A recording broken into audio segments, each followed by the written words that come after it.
Hello students, hope you all are enjoying all the activities. Now this month we are going with the basketball activity, and this is the chapter 4th, means last routine of basketball activity. In this video we will see some shooting skill and some skill of defending.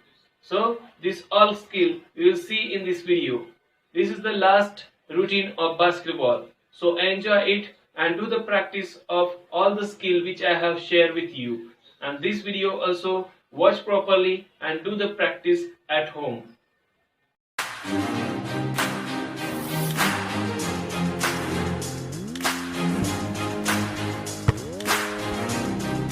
Hi, I'm Nick Rivers, former guard for the University of Pittsburgh Panthers. For this drill, you just need one player, one ball, and your shooting journal to track your results. Let's begin. When you first step on the basketball court to shoot, you always want to start in close, making sure you have your mechanics down, your basics down. You may not shot all weekend, you may have been slipping up and not shooting, so you want to, what I call, calibrate the scales.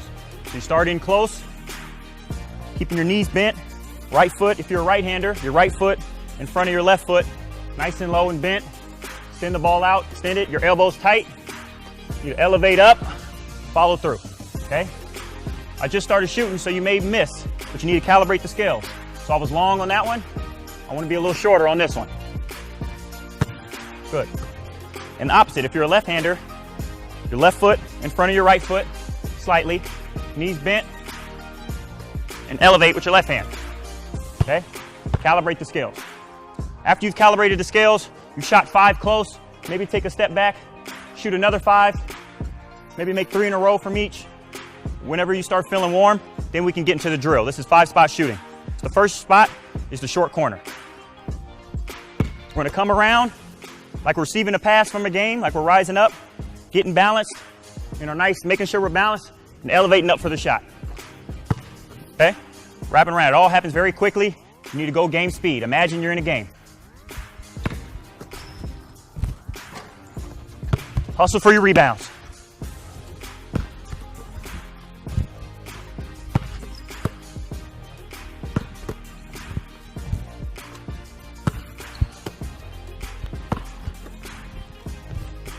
After you've made your 5th from the short corner, we'll go to the second spot, which is the wing, around 15 feet, where you want to stay. We're still warming up. Make 5. Be sure we're nice and on balance. Try to keep your body going straight up, straight down. Sometimes when you're coming off full speed and you're going hard in the drill, you have the tendency to fade. Your body wants to create a different angle while you're shooting. Be sure you're catching and you're elevating straight up, or you're landing slightly in front. Okay, it's either straight up, straight down, or slightly in front, however your body naturally floats. After you make 5 from the wing, we'll go to the top of the key.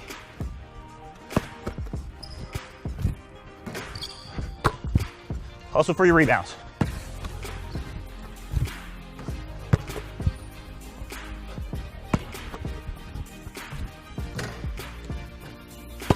After you make 5, as the warm-up, we're going to shoot 10 total from each of the 5 spots. Corner, short corner, wing, top of the key, wing, short corner. You're going to shoot 10 and see how many you make out of 10 from each spot. And you can keep a detailed journal of how you're improving as a shooter. That's something I use that it took my shooting to the next level. Because if you can't shoot while you're tired, if you can't simulate that pressure that you feel in the game, you won't get better. And this drill does that.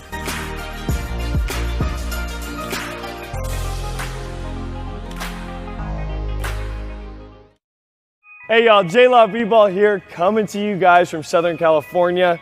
I partnered up with Dr. Dish, and we're giving you guys a dope footwork workout. We're gonna focus on different ways to get into your three-point shot that I know is gonna help your game. Understand everybody's individualistic when getting into their shot from 3, so we have to find what works for us. And I hope some of the footwork that we work on today will help y'all out become better, consistent shooters. Let's get it!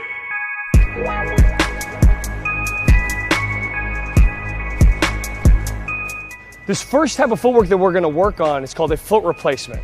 A lot of you guys know it is just a standardized hop, but we like to give a more detailed definition of the actual word, of the term that we use. Now, a foot replacement would mean that we're just picking our feet up and replacing them right underneath the position that we're already occupying. We're not hopping forward into space. We're not hopping laterally. We're just picking feet up and gathering right down to the ground. The great thing about a foot replacement is it gives us momentum and balance to get into that shot. So now we have rhythm and proper timing, making sure that by the time we receive ball, we can quickly and controlled get up for that three. Now we're gonna work on a wide to narrow stance. Typically, if we're in the corner and we don't have enough room to step back and forth to get into our shot, we're gonna get into a wide base, find ball, and then bring that foot, position it underneath the shoulder. Now, a lot of coaches stray away from this because they're afraid that their clients aren't able to control this action of moving laterally. I love this because it gives us the time and demeanor to gather underneath our body and then elevate up into our shot while creating a little bit of additional separation from a possible defender that's in help side. So make sure that when we get into this shot, we're controlling those shoulders and that by way of the core. And when we come back underneath our shoulder blades, we want to make sure that we're elevating and controlling that momentum upward, not allowing that body to shift. Now we're going to work on a rhythm step. The rhythm step is a very standardized way of approaching a shot, and we're going to consider positioning a foot behind our shoulder, and then once we receive the ball, we're going to throw that foot forward so we can gather momentum to elevate upward. So once again, I want to find ball, gather underneath my shoulder, and then take that momentum and that energy that I've created forward to gather and go upward. Same thing goes with our right foot. If it's positioned back behind my shoulder, I'll find ball, bringing it into my frame, and by the time that foot hits the ground, it's positioning myself and driving myself upward. When working on our free throws, we want to focus on three main things. We want to establish our location. So for us, we always try to find that nail and line up to the middle of the rim. You guys want to get into a consistent routine. For me, it's 3 dribbles, spin, double dip, and finish. And then you want to make sure that when you release, you have proper ball and hip rhythm. Make sure you find those hips underneath your shot, giving yourself the momentum to get that shot off consistently from the line. And that's our footwork series, working on different ways to gather into our shot from 3. I hope this helped you guys out. I hope you guys can figure out what type of shooter you are or what works best for you, so that way you guys can have the best path to success when you get on that court.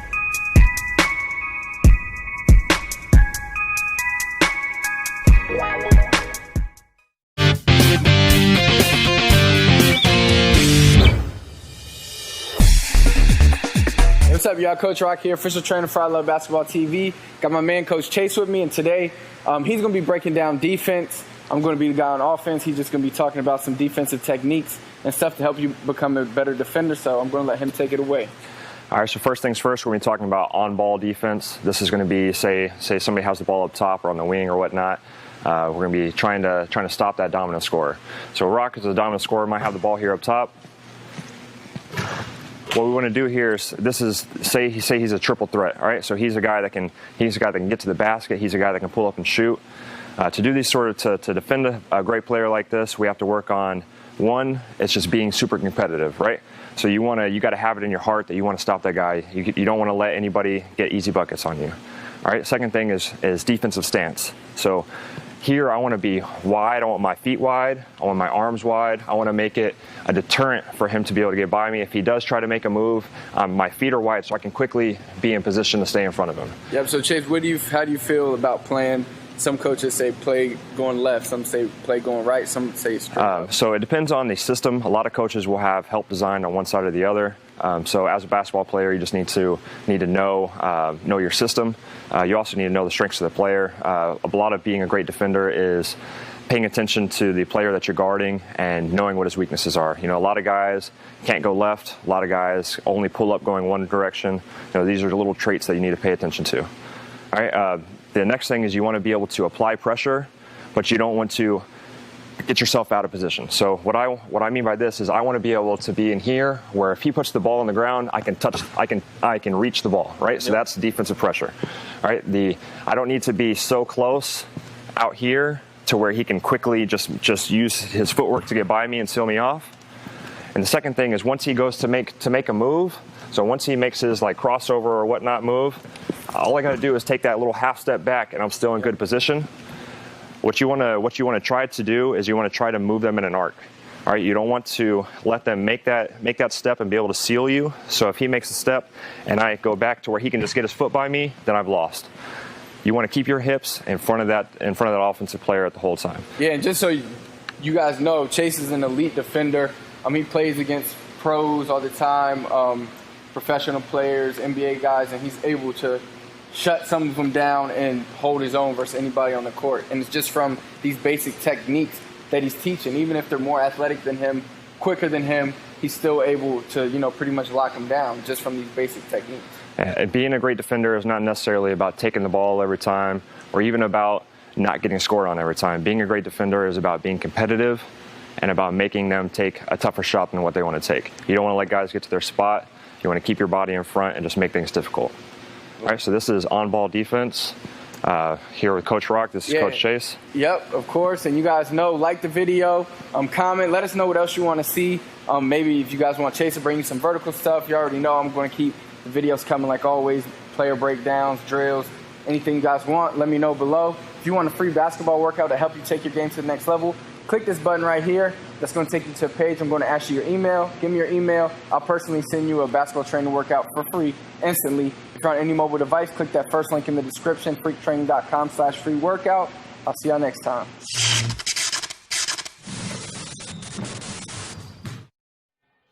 So students, hope you all are enjoying all these activities and all these videos. So do these videos practice at home with your friends or with your colleagues. So friends, enjoy these videos and make yourself a good player and do the practice daily. Stay fit, stay healthy.